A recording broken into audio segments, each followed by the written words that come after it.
उतारते हैं। हम तेरी 10वां आराधना स्थान। करते हैं हे क्रिस्त, और तुझे धन्य कहते हैं क्योंकि तूने अपने पवित्र क्रूस के द्वारा इस दुनिया को बचाया। सिपाहियों ने बड़ी क्रूरता और जबरदस्ती से यीशु के कपड़ों को उतारा।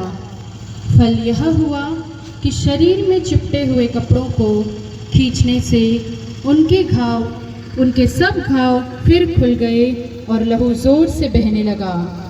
प्रार्थना। हे निर्दोष यीशु, इस नए दुख के पुण्य फलों के द्वारा मुझे यह कृपा दे कि मैं सब दुनियाई और शारीरिक चिंताओं को त्याग दूं। तू ही मेरे प्रेम के योग्य है। हे हमारे पिता, तू जो स्वर्ग में है, तेरा नाम पवित्र किया जावे, तेरा राज्य आवे, तेरी इच्छा जैसे स्वर्ग में है वैसे इस पृथ्वी पर भी पूरी होवे।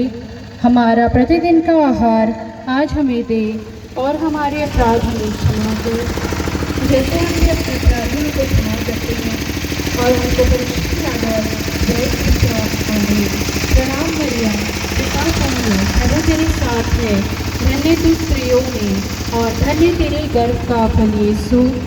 हे संत मरिया, परमेश्वर की माँ, प्रार्थना कर हम पापियों के लिए, अब और हमारे मरने के समय। आमीन। पिता, पुत्र और पवित्र आत्मा की बढ़ाई होवे, जैसे वह आदि में थी, अब है और अनंत काल तक सदा रहेगी। आमीन। हे प्रभु दया कर, हे क्रिस्त दया कर, मरे हुए सभी विश्वासियों की आत्माएं परमेश्वर की दया से शांति में निवास करें। आमीन। हाँ कृष्णा दादा, हाँ भाई।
रैली एंड बंद कर दिया तो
थक गए सब।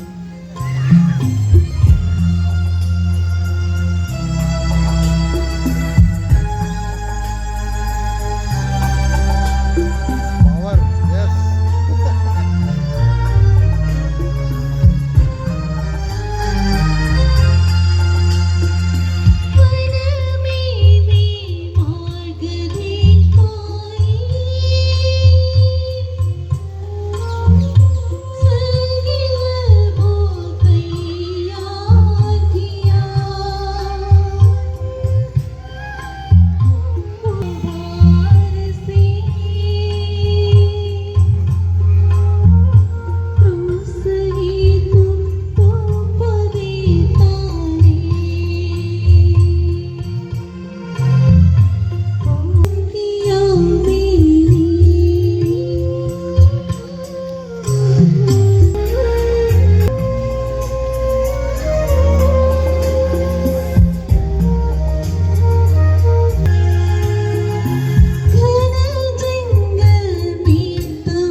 प्रभु यीशु क्रूस पर ठोके जाते हैं।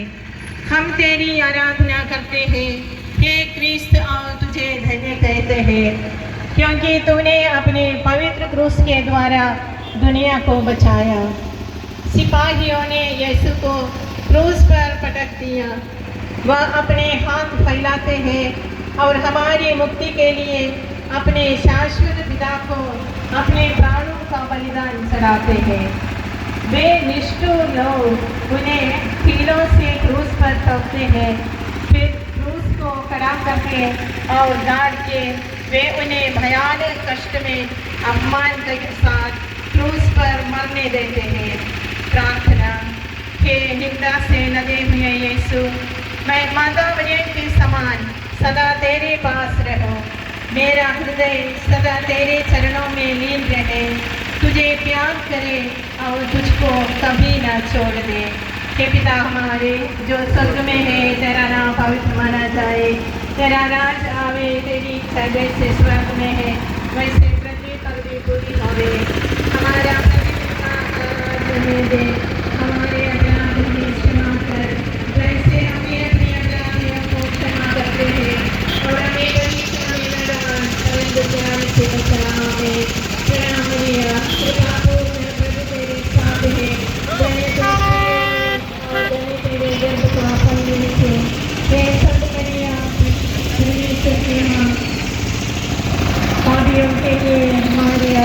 के समय आमीन।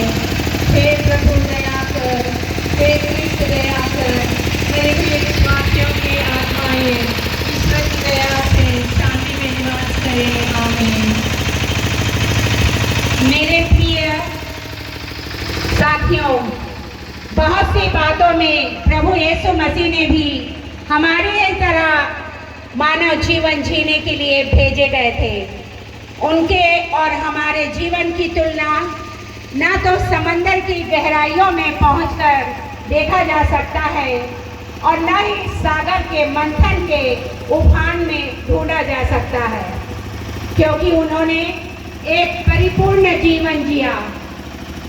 उनके जीवन के प्रारंभ से लेकर मृत्यु तक के सफर का संदेश देने मैं आदरणीय सहायक पल्ली पुरोहित फादर जॉन सोरेन जी को सादर आमंत्रित करती हूँ।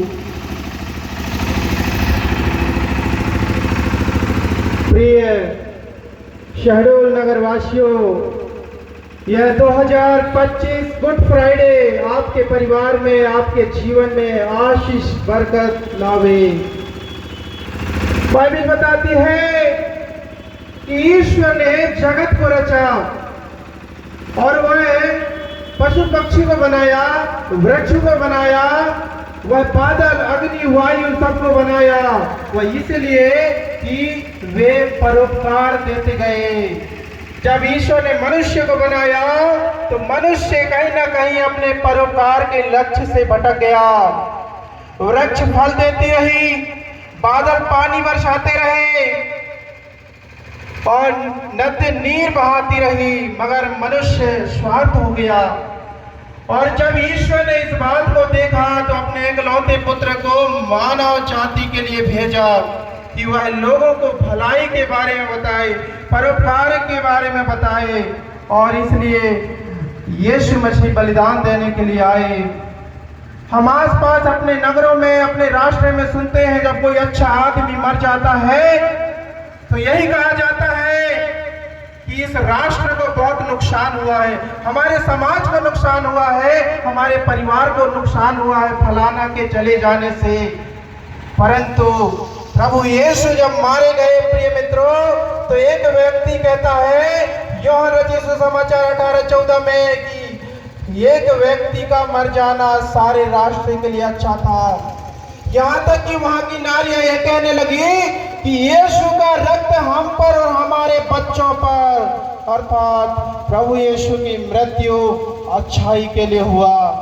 वह जीवन देने आया, परोपकार देने आया, परिपूर्ण जीवन देने आया। इसलिए प्यारे मित्रों, हमें भी अपने जीवन से परिपूर्ण जीवन देना है, क्षमा के रूप में, प्रेम के रूप में, दया के रूप में, करुणा के रूप में। यही तो है हमारे फल। ना हम आम दे सकते हैं, ना अमरूद दे सकते हैं, ना हम शहतूत दे सकते हैं।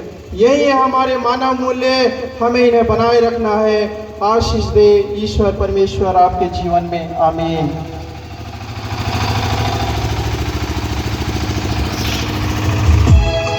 Thank you father ji.